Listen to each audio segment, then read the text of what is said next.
good to hear. Where is this actually? Where's the control? The views and opinions expressed on the following program are not necessarily those of the staff and management of Salem Media of Hawaii.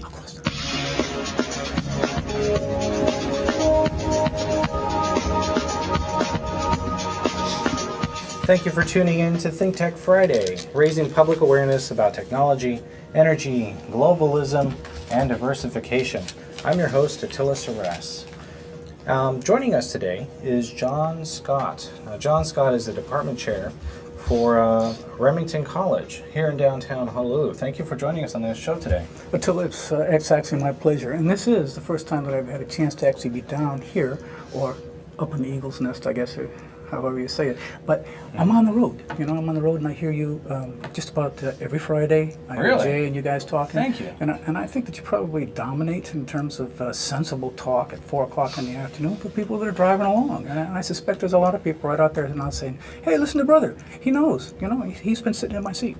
And so that should be a personal endorsement to everyone listening. Be sure to tune in every Friday. And we're also broadcasting online. I don't know if you knew that, John, but we're also on thinktechhawaii.com. You can go there and download podcasts of this and previous episodes. All of our shows are on there, Wednesday, Thursday, and Friday shows, every day from 4 to 5 on Think Tech Friday.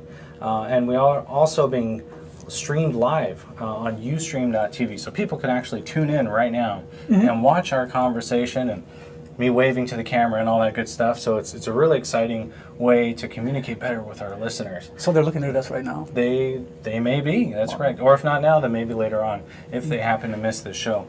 So good thing you put on your makeup and did your hair, and it's very fortunate. Now, what we really wanted to talk today about, oh, by the way, before I forget, if anybody listening wants to join the conversation, ask a question or make a comment, call our studio.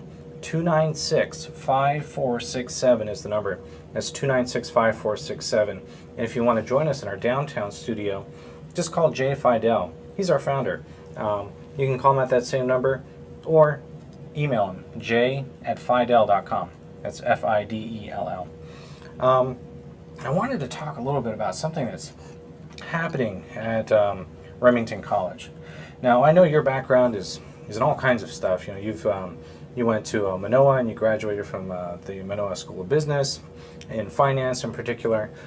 You were a trustee for a bankruptcy court, and you have a lot of background in implementing management information systems. In fact, you mentioned to me how you worked for a French gourmet, which sounds like a food company, but I guess there's a lot of technology involved, and that gave you a little bit of an edge, and you, in fact, you won an award, right, in 1998 for that? It's true. Actually, a little bit of background on French Gourmet. Because I had actually worked as a trustee in bankruptcy, I had an opportunity to see all the companies and what not to do. One of the things that they really did not have much a handle on was concepts of cash flow and information systems. We would walk into these places, and these guys would be just looking at you. They didn't have any information. They didn't know what, they had no vision. They had no plan. When I helped Patrick and Christy at the French Gourmet, I simply just said, you got to run this company by the numbers. And they didn't have $69 for a package for accounting. So I made them a little spreadsheet. And I said, every month, balance your books. Don't do anything else. Don't even start the next day until you do this. So they took me at my word, and that was the beginning of a long friendship. And since then, I think a lot of businesses have gone that route, right? They really try to focus on the bottom line. They watch their numbers every day. They watch to see where they're going. They try to do projections. And it's nice that we have all this great software that can do that. And part of that, I know, I think has moved on and has gained you that position as the department chair for the Management and Information Technology Systems at Remington College, which is right here in downtown. And it's a great school. It's what building is that in? It's the address is 1111 Bishop Street, and it is actually called the Remington College building. It's just across from Long's Drugs, corner of Hotel and Bishop. Okay. And so how long has that university been around? I've been there since 2000. It was Education America, and then it turned out to be Remington College, but that was just an internal thing where they just did a renaming process. So I would say that Remington College has probably been there since maybe 1999. So would you say it's become sort of the staple of the Hawaii landscape. You know, it has. When people now refer to the Remington College building as a jumping off point, and that is get off the bus at the Remington College building, or it's in, if you look in Google Maps, you know, we're right there in the Google Maps. You see that we have a position. We have a position, and people understand exactly where the school is. Well, and that's the thing about things that we kind of take for granted. Sometimes they change. Now I know, you know, our title for the show today is the State of Tech Education in Hawaii, and the reason I wanted to bring you on the air so we could talk is about some of the changes that are taking place in Remington. And you know, these changes kind of remind me of something that happened to me relatively recently, and as recently as today, in fact.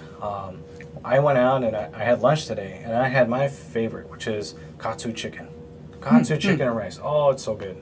Shouldn't have it every day, but you know, every once in a while, it's the Deep fried best. chicken, right? Oh, especially when you're hungry, it's so great. You know, you have that sauce, the chicken. You have a little bit of mac salad. It's so good.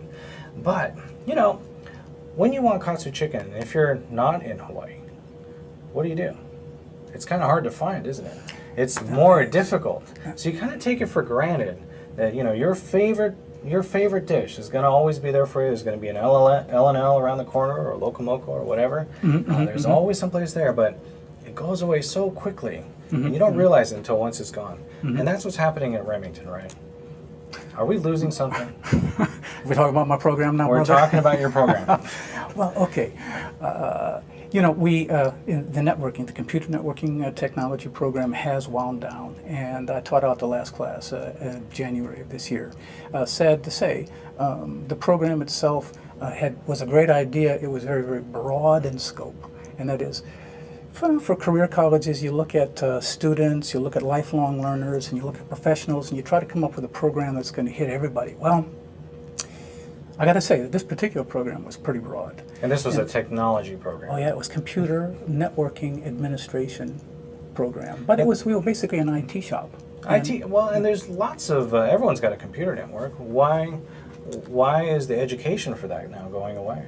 You know, I got to say, first of all, about our program is because our population of students was young, new, people that wanted to get started in the career. Sure. And the scope of our program was very, very broad. And let's face it, it was hard. It was a very hard program. It was very difficult to try to get people to become professionally trained in just the 2 years that we have a chance. You know, I can say that I see people's eyes light up and catch it, but we're like in month 20 out of 24 months, right? So we ran out of time in many cases with these students. So it was kind of frustrating in a way. By the same token, I tell you that on my wall I have a list of 131 names of students, my students, that had actually received professional certifications. And for each one of those, they were high-fiving, they were hugging in the halls. This was just an incredible boost for them, right? So, you know, that contact high is something that gave us a good payoff also. So, just to get back to kind of the heavy breathing part here.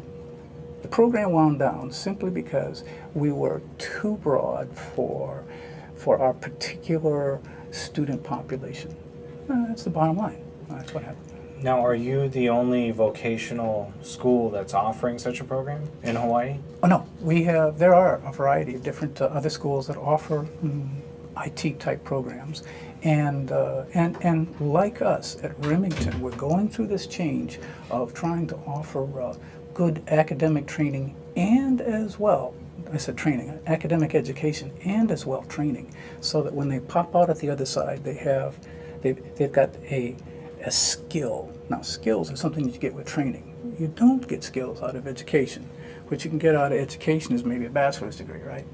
But it's the skills that we want to impart on these people. So there's this thin line that everybody's walking now, and that is we need education, but we need training. We need to turn these people out so that they are productive. And let's face it, when somebody gets out of school, the last thing an employer wants to do is hire them. The last thing. Why is that?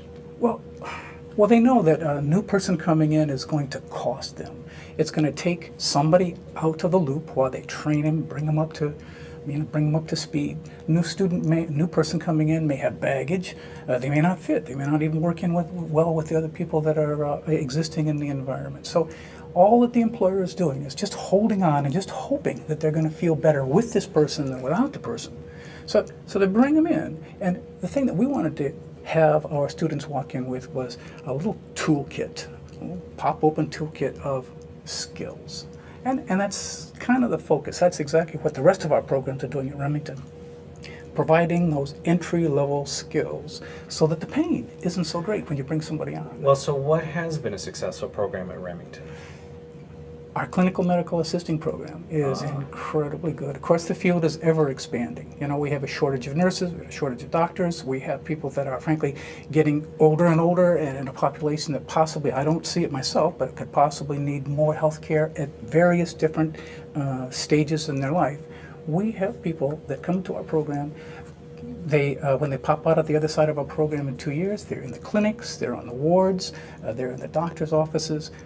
They're up and running. Now, why is it that someone can go through a clinical training program, hit the ground running when they graduate, and someone who goes through a technology training program, which I think you and I can both agree, technology is everywhere, right? There's a strong need for this kind of, for this skill. Then an employer is not interested in hiring them. Well, We'll get to that when we get back from the break. This is Think Tech Friday. Here with John Scott. He's the department chair of Remington College. Stay tuned. 760 KGU. Part of the Wall Street Business Network. No new accidents or stalls. The last accident was in Waipahu on Fort Weaver Road at Leo Lewis Street. If you're going west, it's already slow on the way to the stadium. The H1 slows at the airport on-ramp on the viaduct, and the Juan Lewis slows at Fort Chapel Flats. Inbound traffic is jammed at the Middle Street Merge, and then the H1 is crawling to the downtown exits. From the east side, the H1 Everbound slows when you get to the Wilder exit. I look for people who are coming out of school because I know that they're willing to work harder, right? So a student comes out, they got, loans. They need a place to stay. They want opportunities for advancement. Yeah, maybe they want to get in with a big company, but sometimes those big companies require experience, and they don't have that. So they may have the skills, maybe not necessarily experience, and they'll pick that up. So I think that'd be really interesting. Okay, so let me see if I can develop it like this there. And that is, first of all, the field's getting much more technical. However, in my view, new jobs are just not being generated for network administration. I just want to let you know, it's going to be you when we get back. Your spot. I'm remembering. I have a way of reminding you now. Attila. It's great, sweet nothings. So as productivity in the field increases, the individuals themselves, the remaining individuals, are able to do more and more and more. And the practical example is Windows 2012, where they have the virtualization of everything. And is prior to when I first came, when I first started teaching technology and stuff. Think Tech Hawaii is a Hawaii nonprofit corporation organized in the year 2000. Its purpose is to raise public awareness about the importance of technology, energy, agriculture, and globalism to the diversification and expansion of our economy. We do this by television shows on community television and on OC16, by newspaper articles, and by our Think Tech radio series on KGU 760 AM. We also do it by panel programs and events, including our monthly luncheon programs with the Hawaii Venture Capital Association. Think Tech, working to raise public awareness in Hawaii. Check us out at thinktechhawaii.com. Think Tech Radio is also brought to you by InmoB. Since its inception in 2007, InmoB has grown to become the world's largest independent mobile advertising network, serving over 100 billion mobile ads to date. It has built its product in parts of the world where the mobile phone is not just a screen, it's the only screen. After launching in the US and Europe in 2010, InmoB has more than doubled its global network from 7 billion to 60 billion impressions monthly, and has offices on 4 continents, in Bangalore, Johannesburg, and London, in Nairobi, New York, and Paris, in San Francisco, Seoul, Singapore, and Tokyo. InmoB.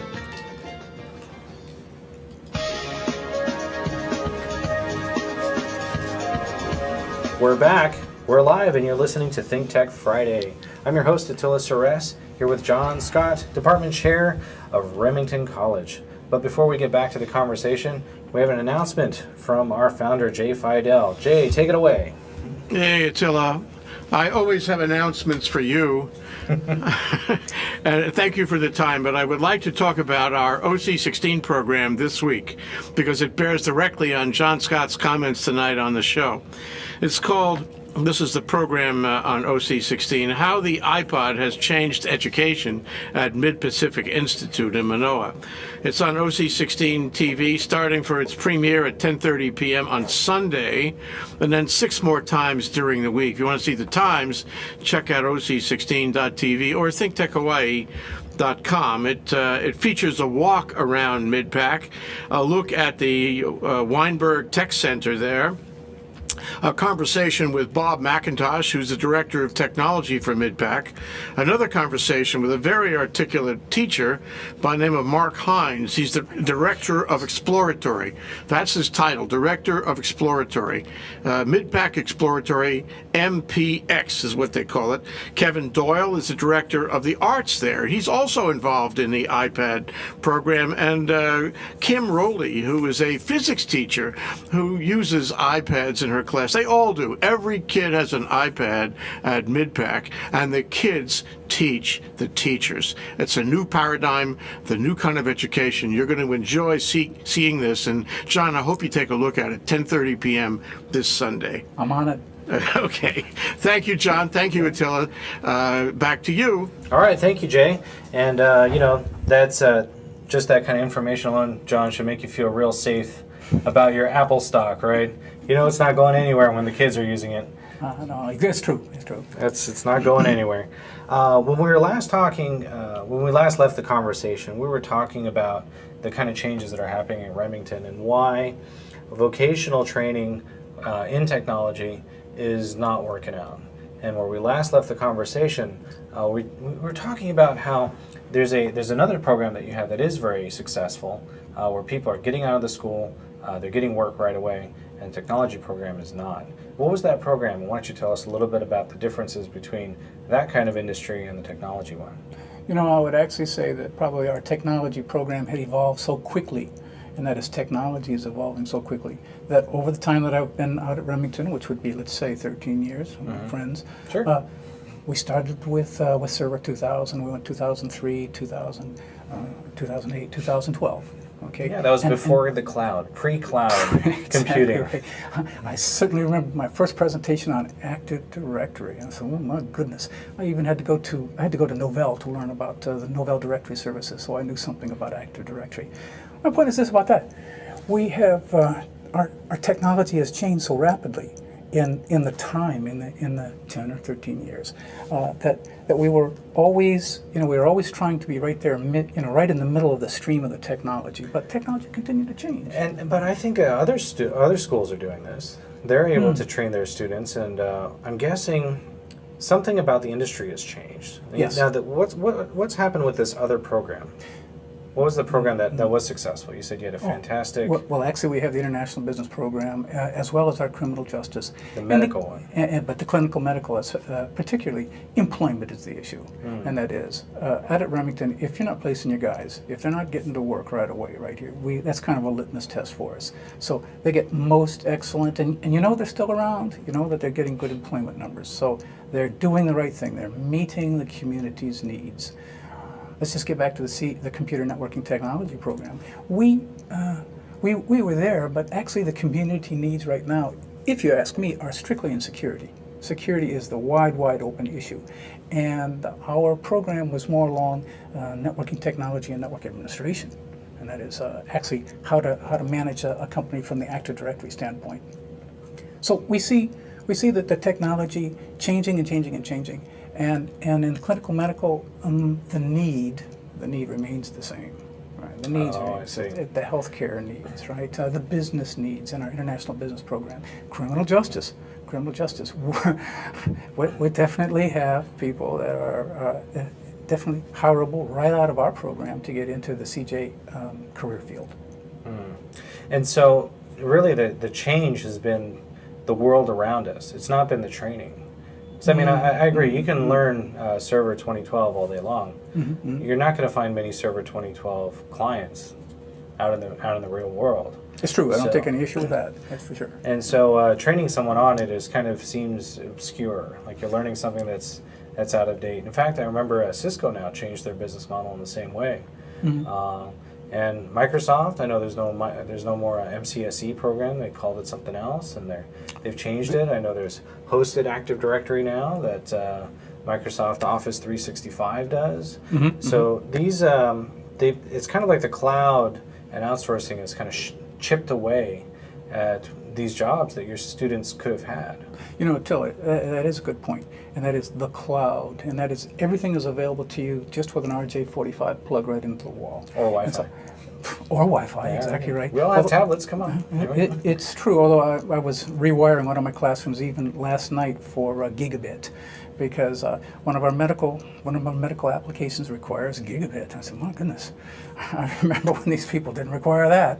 So the applications, of course, will move up. They'll suck up as much bandwidth and as much CPU power as you can give them anyway. But the point is that it's more available now, and that is the cloud. The cloud where people can just turn over. We don't have to worry about administration. Let's just plug it in. We don't have to worry about backing up our information. We don't have to worry about security. Wrong. Security. About the security. That's what we're talking about during the break. See, security is a big deal.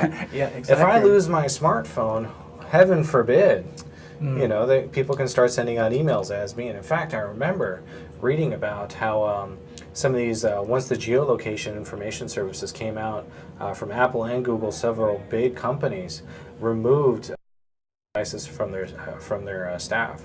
The BYOD problem, the one we were talking about, bring your own device. Yeah, I mean that's some tough stuff. So, you know, what can we do about that?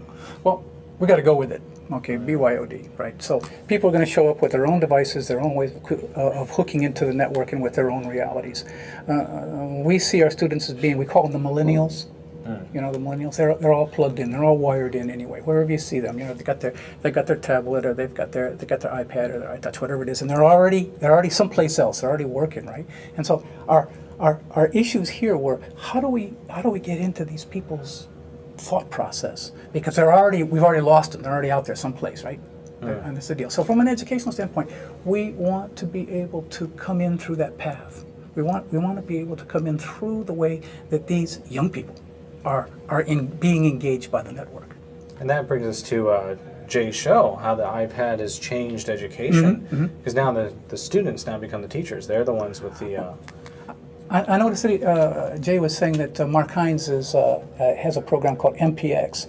There is a lot, there's a lot of interest now in these massively online courses, all of which under the guise of like edX are actually not so much teaching the class as learning how the students are learning. Well, what is MPX? Tell me about it. Well, I just picked up on what the X, because that would be mid-pack X. But for example, any school that is actually involved in this consortium of individuals, consortium of companies that are trying to learn about online learning are involved in a program called edX. But their name, for example, Harvard would be Harvard X, for example. I believe that's how it would be. They put a little X at the very end of it to indicate their affiliation. Now, incidentally, the X program itself, this was Harvard and MIT together, a couple of fun-loving Boston colleges. Harvard started... Great parties out here. I understand. A lot of math goes on there. And it was a long time ago, October 2012. So put yourself in this, October 2012. Wow. Harvard had their first online class. Do you have any idea what the enrollment was? I think you do. You know what the enrollment was? Because I said, well, how much? 5,000, 10,000? 100,000. 100,000 individuals signed up for Harvard's first online class. Incredible. MIT, who is also part of this edX program, they subsequently come out with a tech class that started at the beginning of this year, 2013, and they had 155,000 individuals that said they wanted to be a part of the course. Well, now, how is that different from e-learning or distance learning? How is the X program different from... I mean, I've taken online courses. Okay. I know what to expect. You know, there's message boards, there's things you need to post, there's readings, that kind of thing. How is this different? Okay, finally, the X program is actually focused on how the participant is going to learn. So we have to think about it like this. Although it looks like a course where students are taking information in and they're going to be self-evaluated, or they're going to be evaluated by their peers, and at the very end they may possibly get a diploma if they want to pay the bucks for it. The point is that we're learning from them how they learn, what works and what doesn't work. And that's what this X program is all about, is how making it different. Because I tell you what, some of these online courses, back in the day we had a thing called correspondence courses. You know what the correspondence was? Mailman comes, you open up the package, you do your work, you mail it back, right? And after a while you end up getting a diploma. It's called a correspondence course. Wow. They had cars without seatbelts at that time, didn't Yes, they? they did. Well, okay, so by the same token, the next thing that happened is we started to have these correspondence courses by email. And they called that distance learning, and I said, that's incredible.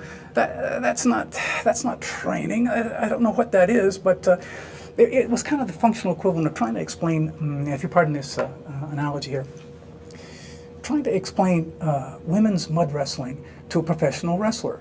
And that is, the wrestler looks in and he sees it, but you don't get it. He doesn't understand what's going on, because here's a person who has almost like a kabuki-esque form of presentation, and he's looking at that. And he said, well, what's going on?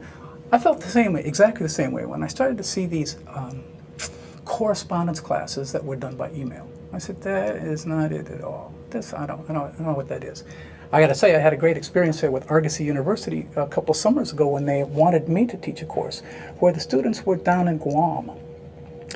And they kind of took a deep breath and I said, well, they're in Guam. And are you going to fly me down there? Or how am I going to talk to these people? And they said, well, you're not going to do that. We're going to bring them up here. They'll be here for about 2 weeks out of your course. I thought, I got to do this. I signed up for a streaming service that came out of Las Vegas right here, and I set up streaming courses. So I set up a time frame where they could actually see the streaming, or they could actually on demand pick it up. And I'll tell you what happened. Well, we're gonna save it for after the break. Save it for after the break. Okay. Everyone, you're gonna get your answers, your questions answered when we get back. This is Think Tech. Stay tuned. We'll be back after the break. That's exciting. All right, let me hear what happened. 760 KGU. Part of the Wall Street Business Network. The whole thing about teaching is connection. The drive east to Hawaii Kai is good. Traffic's normal going over to the windward side. Already very slow going west, but that's typical for a Friday afternoon. The Moanalua backed up through Fort Shafter Flats. The H1 is stop and go when you get to the west end of the airport viaduct. Inbound traffic from the west on the H1 slows before the exits on the viaduct. The Moanalua slows at the merge. H1 eastbound is slow through the Ward Avenue bottleneck. As a matter of fact, back in the days. So the connection was made. The connection. And so we had a most productive from the very first evening that we met. Evenings, Saturdays and Sundays, evenings, Saturdays, Sundays. We had a great, great class because we were connected, and that was the difference. So pre-connection, having some actual physical connection, and then doing the good follow-up.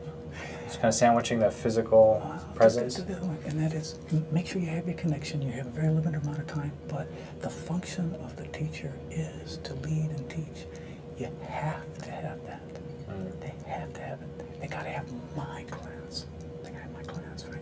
So that when they go out, they can say, I remember I took this guy. And so that's the part that you got to have. And that's why in these massively online classes, we're going to find out here that they're okay for being a supplemental part of the program, but they're not going to ever replace. Honey, if we had installed solar water heating last year, we would have saved about $600 on our electric bill. Wow, that's like 40 pounds of poke. Or 15 bikinis. So, 800 pounds of rice. Or 200 pairs of slippers. Or 750 malasadas. Well, that's a lot of malasada. Solar water is the first step towards big energy savings. With Hawaii Energy's limited time rebate, get solar water heating for about $2,000 and reduce your electric bill up to 40%. That's a lot of malasada. Visit hawaiienergy.com/solarwater.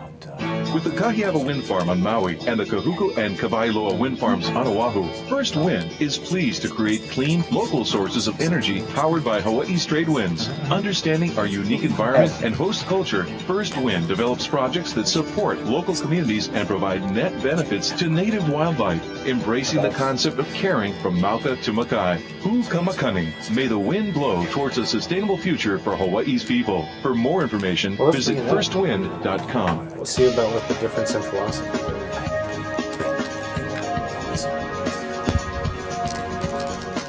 We're back, we're live, and you're listening to Think Tech Friday. I'm your host, Attila Seress. We're here with John Scott, Department Chair at Remington College. And we had an interesting conversation just before we went to the break where we had an interesting revealing. We had a grand revealing to make. But before we do that, Jay has an announcement for us. Jay, take it thank away. you again, Attila. And John, I have one other announcement I'd like to make here on Think Tech. On May 23rd, and by the way, that's next Thursday, Think Tech and the Hawaii Venture Capital Association will be presenting a very important, I really mean that, luncheon panel program at the Plaza Club. It's called our 2013 Update on Housing in Hawaii, Waking Up to the American Dream at a cost we truly hope we can afford. Harry Saunders of Castle and Cook, Hawaii, a big home developer, will moderate, and Paul Brubaker, economist and provocateur, will provide opening remarks. The panel includes Stanford car developer Tony Ching, executive director of the Hawaii Community Development Authority, it's HCDA, which is right in the middle of the developments in Kaka'ako. Paul Kay of Kamehameha Schools also has a fair amount of property in Kaka'ako. Nick Vanderboom of Howard Hughes Corporation, lots of property in Kaka'ako. John Wallenstrom of Forest City, also developing in that area.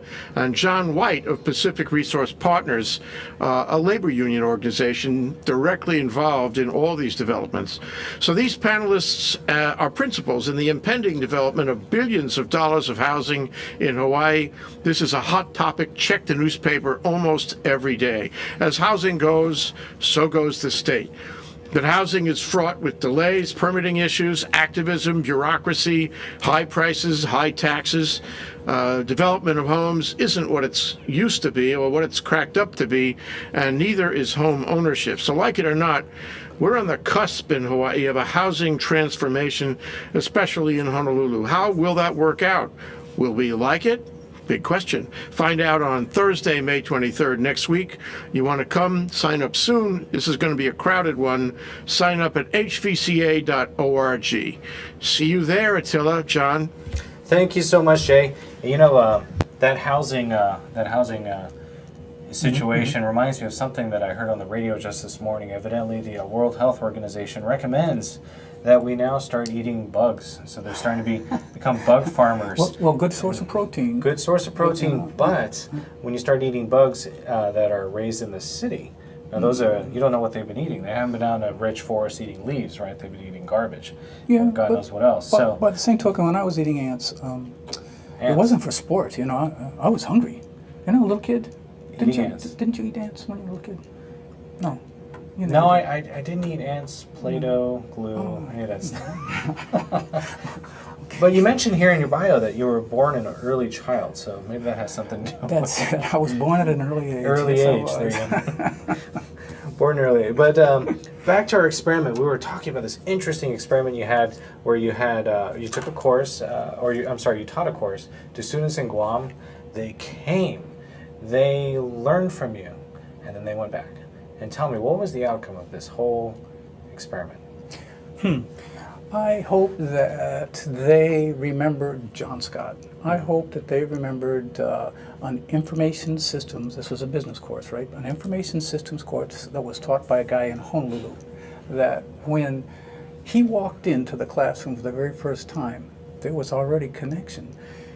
When I walked in, they knew me. When I walked in, you know how, first days, teacher walks in, and you look at the class and you say, this is going to be good. They were alive. They were animated. People say, hey, you look like yourself. And I appreciated that too. These are local kids from Guam. They're coming up. And we immediately made connection, which meant that I could get started right away with the teaching. They understood me. They understood the, sorry about that. they understood my sense of humor, my expectations for them, my needs to be able to connect with them, and they needed to connect with me. So we had no dead time, and so in the evenings and the weekends that we had together in the next 2 weeks and stuff, it was great because we already understood what we were all about. Now, how many students would you say were in this course? Okay, in this particular class, right? And I recall it's either 12 or 14. So it was a small classroom. A small classroom, exactly right. Small classroom at Argosy, and the technique that we used was to actually show. To me, it showed that you have to have a teacher. I mean, you can't just give them the emails. In fact, canned video isn't going to work. Also, there still has to be this meeting of the minds. You still have to be able to challenge them. You got to draw them out. You got to make sure that they're tracking in the right ways. You got to kind of take a responsibility for their learning in a way. You always tell them, of course, that they're responsible for their own learning. If they get nothing out of the course, who's to blame? When every teacher knows that we're on the line every day for every student that we have. Every teacher knows that. They understand that we feel for them. That's why we're there for them. So the outcome on that class, I feel, is that it reinforces that you definitely need to have the teacher in the loop, the instructor, the mentor, the person who's going to actually urge the bringing together of these thoughts. And maybe a slave driver. Maybe this person is also going to be the one that's going to have to do the evaluation at the very end. Put the umpire's hat on and say, all right, well, I can only book them the way I see them. You get the A, you don't, which is also something that instructors probably just hate to do, that part, right? Well, it's hard, and it is based on merit. But at the same time, I mean, it could be that the demographic of students that you were teaching, could it be that they are used to learning in this format? For example, for me, when I was in college, I did everything on paper. I mean, I wrote notebooks and notebooks, and I rewrote them. And part of that writing, the physical writing, was the way it got into my brain. That's how it stuck there. And it took me a while to figure that out, because I tried laptops and everything else. And my wife in law school, just the opposite. Everything had to be electronic. So it was completely different. It just depended on the person, depended on what they felt most comfortable using. Now, when my kids start school and they show up and they have an iPad, they're teaching they're instructing the professor on how to teach them certain topics. It kind of flips it around. How does that work? Because it sounds to me like the program that maybe you started may also be the only may only reach a certain demographic. Okay, I think we're right at the cutting edge right here. The Harvard X, the MIT X, the Berkeley X, these, and perhaps the MPIA, the Mid-Pac X, these are the programs that are trying to figure that out right now. And that is how do we actually communicate with them? Yes, we're going to deliver the course, but we're paying really, really close attention to exactly what the learning outcome is supposed to be. So these people that we're talking about, the ones that are using the keyboards instead of writing and stuff, I myself, I'm kind of like you. It's not known until it's written by me. I had to write everything down, but once I wrote it down, based on it's not everyone. And everyone laughs at me because I'm a total tech person. But if I want to remember something, write it on a piece of paper. I can throw it away afterwards. It's in my head, but it's on a piece of paper. But that's just me, though. The millennials that we're looking at, I was really concerned about this too, because they're tied into touch, into keypad, into texting, and into time slicing. And that is, they're not multitasking. They're just stealing some time from my conversation with them to do some texting. But I kind of understand what they're doing. I mean, I got to tell you this. It's only been recently that I've been using my telephone, my smartphone, to actually read. And I'm reading a fantastic novel that I had to read when I was back in high school, back in the day. And particularly in this novel right here, I skipped the first 100 pages because I want to just get to where the action is. I come home late at night because I teach in the evenings right here. We don't eat. I go to the breakfast table. There's my wife sitting there, Fran. And I'm kind of listening to her, but I'm also reading an incredible passage. It was so visually rich. I was just locked into it. And over this story about Jonah being told to me by this minister in a pulpit, I hear this. You know who you remind me of? And it was that voice, and that tone of voice. You know what I'm talking about. So I said, Are you in trouble with the wife? I'm Is this in what you're telling trouble. me? I'm in deep trouble. And I say, Robert Downey Jr. She's looking at me. She's giving me, Will Chamberlain? No. She says, you know, and she has a good friend. She says, you remind me of, I think her name is Camille. She says, Camille. There's a lady, right? And I said, oh, this is going to be interesting. What's this all about? She always is on her tablet reading or communicating all the time. And we had kind of pointed to that as a problem with kids these days, as they would sit at the dinner table and they wouldn't interact, that they'd actually be working on either games or something that we would call nonsensical. So there I am looking Fran right in the eye, and I realized, I said, jeepers, they're not gaming. They're not gaming. Their minds are actually taking in information. They're being stimulated. So, needless to say, I apologized to Fran, you know, and I Well, told in her your that- defense, I'm going to give you a magic bullet. Did you know that 70% of all internet traffic that takes place on tablets is for shopping? Shopping, there you go. So you can say at least, you know, yeah, maybe I remind you of this person, but at least I'm not shopping. Exactly right. You know, guys don't shop. We go buy. We Women buy. shop. Purchase. Yeah, we purchase. We just do the deal. We don't shop. I don't want to shop. Well, but you know, it is what most people use these tablets for, and in response, of course, all the major retailers have redone their sites so that they're tablet friendly, they're mobile friendly. But that's kind of that was a topic we explored a few weeks ago on the show. But you know, let's talk about you know, since we're on the education topic, connection versus completion. So your students came in, they connected with you. How did they do in terms of actually learning the material and finishing that course? You know what? We'll have that answer Yes, when you we will. get back from the break. Yes, you will. This is Think Tech. We're live, and you're listening to Think Tech on AM 760 KGU and streaming live on the internet. We'll be back after the break. 760 KGU. Part of the Wall Street Business Network. Exactly right. Going west, the H1 is stop and go halfway down the airport viaduct. The Moanalua is now backed up all the way to Middle Street. It's going to be slow until the Kahumanu overpass. Inbound traffic from the west is jammed and backed up at the Middle Street merge. In town, we've got a stall on the H1 eastbound at the Liliha overpass. It's on the shoulder, but it's very close to moving traffic. Use caution. No problems to the windward side or Hawaii Kai. Anybody who's worried about the pedagogy of instruction, they hate it.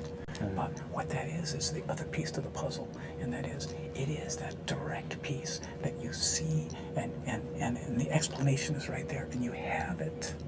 And that's what Khan Academy is. Now, that's totally, for these guys over here, you know, like at the UH, they don't get that at all. But you know, from a tech standpoint, to be able to tie in the training with the Khan Academy type approach, as well as the educational approach, and that is, there's still a drill and rote, there's still the mnemonics, there's still the understanding that has to do, but Khan gets right down to the piece, and that is, what's the essence of this, in 10 minutes or less. It's like Cliff Notes. Yeah, Cliff Notes for... Cliff Notes. Yeah, it is. We're going to sit here and read this whole book. I mean, here's what you need to know. In desperation right Yeah. now. The I night never before. started out. The night before. I actually never read any of those, but I know a lot of people did. I tell you. I don't even know what's in there. I think I maybe looked at one once. Just for, To me, it was way too late. Hawaii, the state of clean energy, is also brought to you by Hawaiian Electric Company, powering the growth and development of So we're Hawaii gonna since talk it about was future? chartered by King What's Kalakaua the in talking? This is an FYI, 1891. that's Today, 59 Hawaiian Electric and its subsidiaries, Maui Electric and Hawaii Electric Light Company, serve more than 95% of our state, providing reliable electric service essential to our quality of life. The Hawaiian Electric companies are also leading our transition to clean energy. By increasing our renewable energy use and improving energy efficiency, we're reducing Hawaii's dependence on imported oil and in providing a more sustainable and secure future for Hawaii. For more information, visit hawaiisenergyfuture.com. Hawaii, the state of clean energy, is also brought to you by the State Energy Office of the Department of Business, Economic Development I told and Mike Tourism. Sawicki to come How on can we down secure a and better future for Hawaii? he's part of our One way live is studio clean audience. energy. And the State Energy Office is steering Hawaii to that clean energy Take our future. picture. Yeah. Hawaii is Let's not rich forget to take with a natural picture, yeah. renewable resources, the sun, the wind, the ocean, and the land. And they are all being tapped to meet Hawaii's clean energy initiatives to generate electricity, create jobs, spur economic growth, and reduce our dependence on imported foreign oil. To learn more, visit energy.hawaii.gov.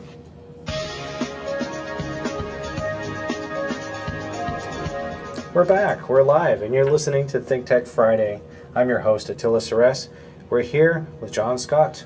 He's the department chair at Remington College, and we're talking about the state of tech education in Hawaii.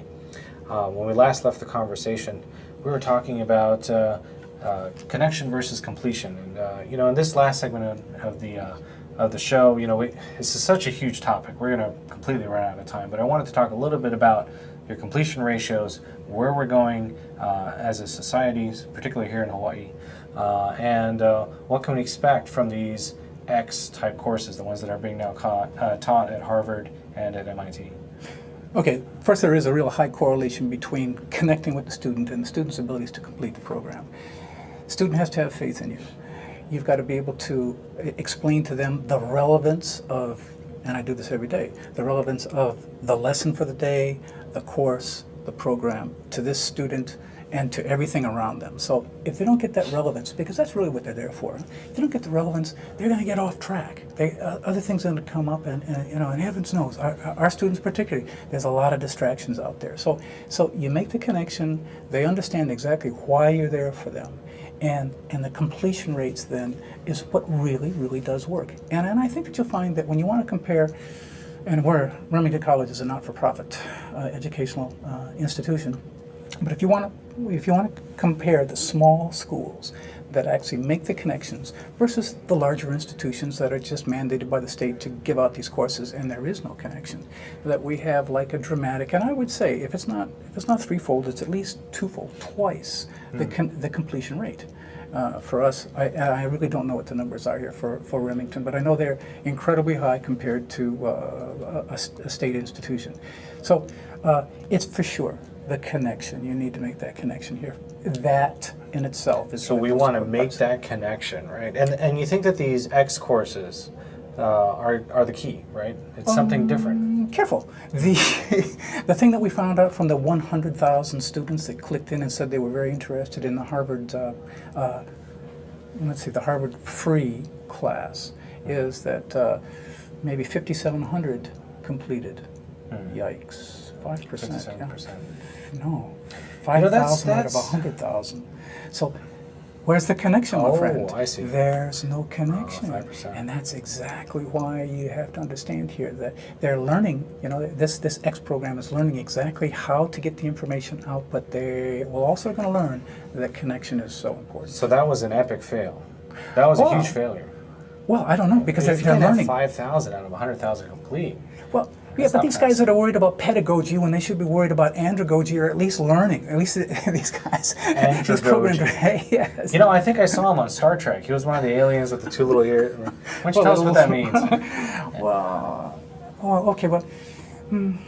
Pedagogy to me always talks about the learning environment for students, kids, right? Pediatrician. You're right. Peds. When we're really talking about young adults and adults, because this is basically our student population, is going to be young adults and adults, people that are already working in there in what they call a continuing education or lifelong learning, or the professionals.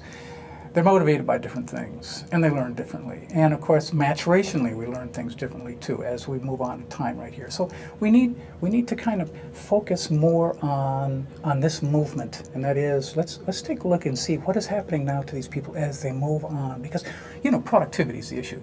You can be productive today and not so productive tomorrow, right? And so we need to be able to instill into people this abilities to continue to be more and more engaged in what's around them and more productive. And you can't just come out and learn something and say, oh, got that.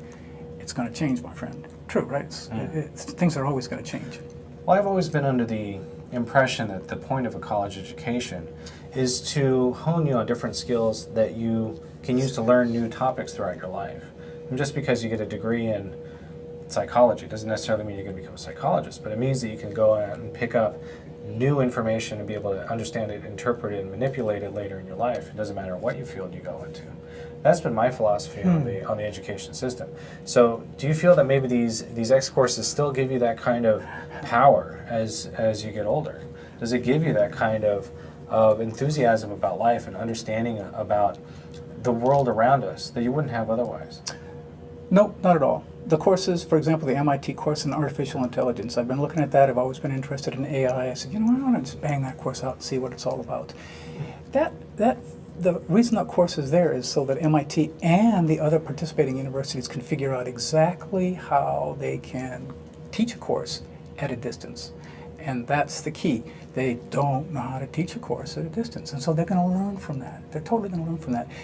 As to your point about universities that are supposed to be able to light the fires and inspire people to go on to become all they can, I think that's very, very interesting. But in a 2-year career college, we urge the students to say, please, don't spend all this money and this time just trying to figure out what you want to be.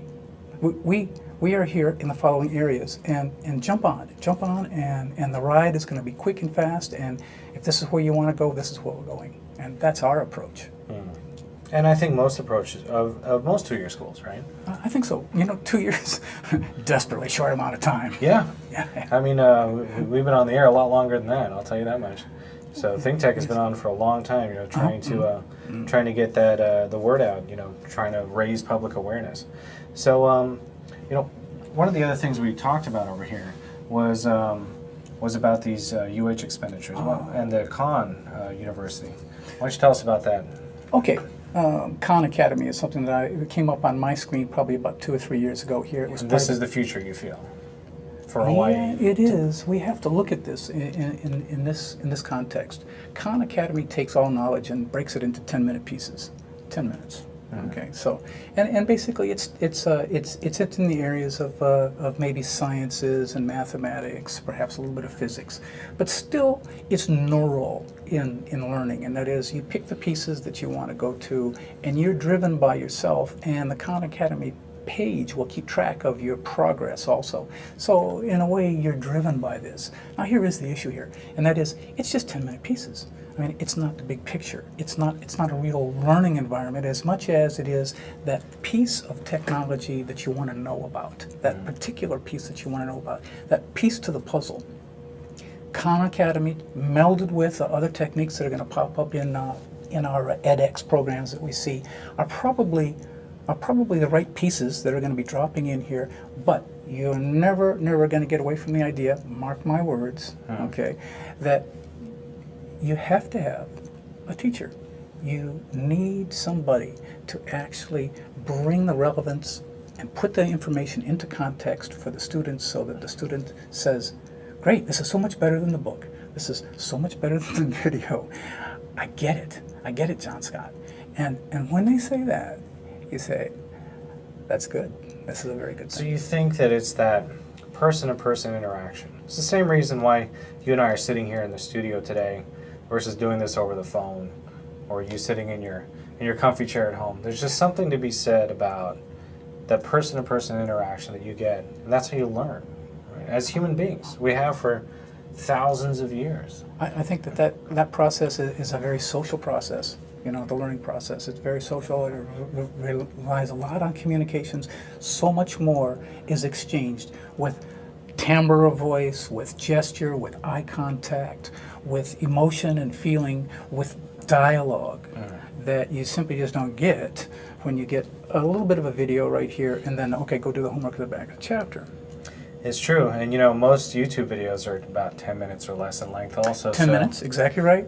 My tech guys, when we're trying to learn something hard, I will actually say, hey, guys, head on out to YouTube. You can find it out there too. As they still come back in with plenty of questions, but they say, you're right, that little piece that we were looking for, it's right there. This guy's right on. Say, well, of course he is. And so now they just need someone to kind of give it to that next level. And that's why at Khan Academy you mentioned there was a tracking system, but is there a face-to-face interaction also? No, there's not. There's not. Right. So it's all kind of neural driven. You have to be able to select. You have to kind of move down the path yourself right here. That's why I think that perhaps artificial intelligence in the background of some type of a learning process may be the key. And that is an AI system that actually monitors where you want to go, knows what you do know, and then provides the path, and maybe an avatar, whatever you like, kind of somebody with a chicken head or maybe a babe or whatever it is, but the avatar comes up every morning and says, "Hello, Attila. While you were sleeping, I found out the following information for you. I found it at the Biblioteca Nacional, and I thought you'd be interested in this. Also, the news for today is." Now how about that? And that is that connection or no?